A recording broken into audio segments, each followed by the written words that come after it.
This game's good. It's really good.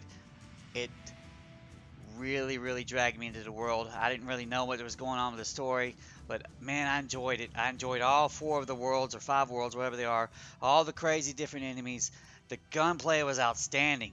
You got basically a long range gun or a long barrel gun that it's your main source of damage. Then you have like a little backup sort of pistol gun. It may be fast, it may be slow, it may have a bunch of cool little mods or abilities you can put on it, and you try to use those guns to complement each other. It's like, or if you're getting overwhelmed with guys, you even have a third, which is like a melee weapon. I mean, you can just start swinging around and whooping guys' butts with that. It's not as good as it's not meant to be balanced against your guns. Your guns are way better than your melee, but it helps you try to deal with things that get up in your face. And the way enemies, most of the enemies are melee. Some of them throw stuff at you, but most of them end up kind of running at you. And the game does a really good job at balancing in your melee in range combat. It's like you want to try to kill those guys from far off, but there's a good chance they're going to get to you, and you're going to have to force to dodge them.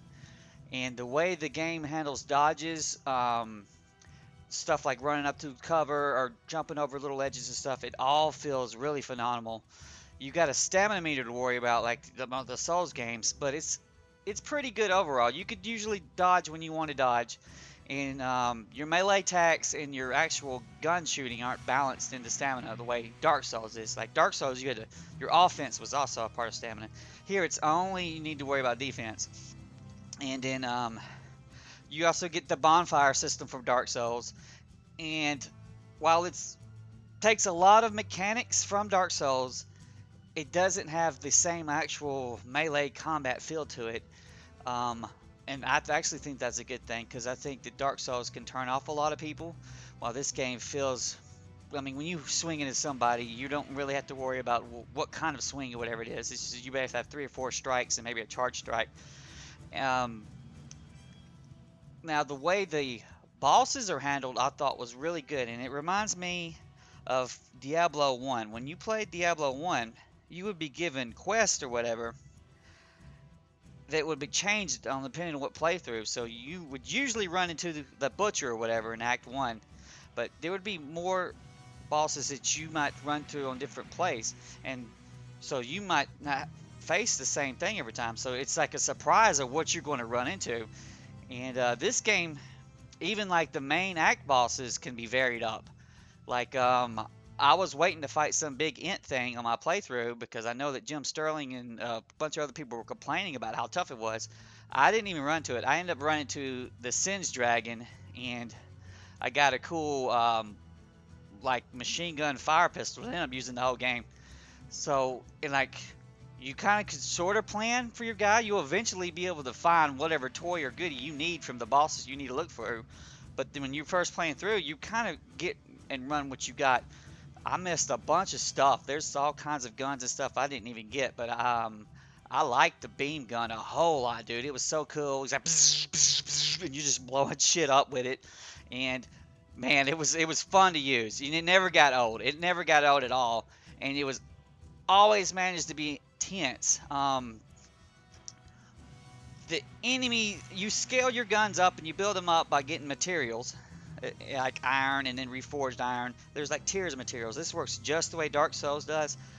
The one of the main complaints, although it's still minor, is the enemies actually scale with you as you upgrade your gear. So what you want to do is you're upgrading your gear, you're going to want to balance your offense and defense at the same time. So you would want to so if you put all of your points into guns, you'll have like a little ups thing on your offense abilities versus the area you're in, but you might have like a down as far as defense, and so you would want to balance those out. The scaling overall, I've heard, can be a problem in like multiplayer games and stuff. I haven't played with any other people to be able to tell you firsthand, but I've heard that if you come in with characters that are too high level, might join your game, and you just cannot do the content.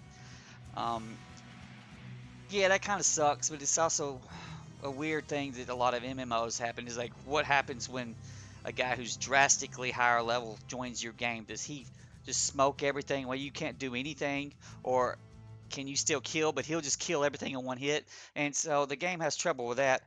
Um, let me see. Let me try to end this up real fast. But dude, the bosses were great. I love the atmosphere. The random levels were kind of there was a mishmash. It wasn't the levels themselves that were bad. They felt like they were, actually designed levels. But you would come places where, especially toward the end and the beginning of the map, there wouldn't be any goodies. You're like looking for purple items or epic items, and just couldn't find anything. And you're like, is that part of the random part of the level, or is it the part of the set part of the level toward the end and the beginning? And then, but I had a lot of fun. And let me see one. Anything else I need to talk about here?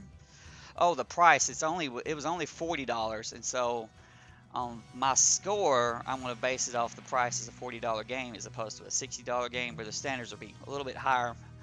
A lot of AAA games can't match the standards that they hype or proclaim. Well, this game came out of nowhere, and so you had have very high expectations. It was just word of mouth that this was real good, and I wanted to try it. And it ran me about 18 hours, although howlongtobeat.com has the average play around 12, so I'm guessing multiplayer runs a little bit faster than Mava did. I kind of got stuck up fighting monsters. I tried the new adventure mode and stuff like that, but man, Big Kitty loved this game.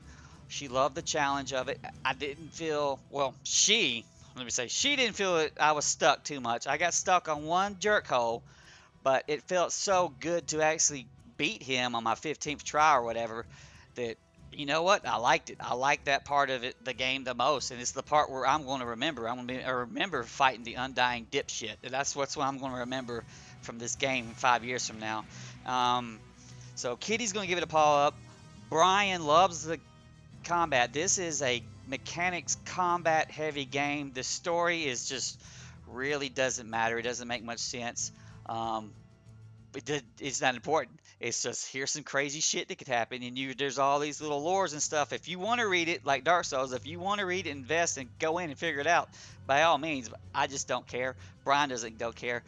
The point is, it felt really good to shoot those guns. It felt really good to shoot those people and kill them, or monsters or critters, whatever it is.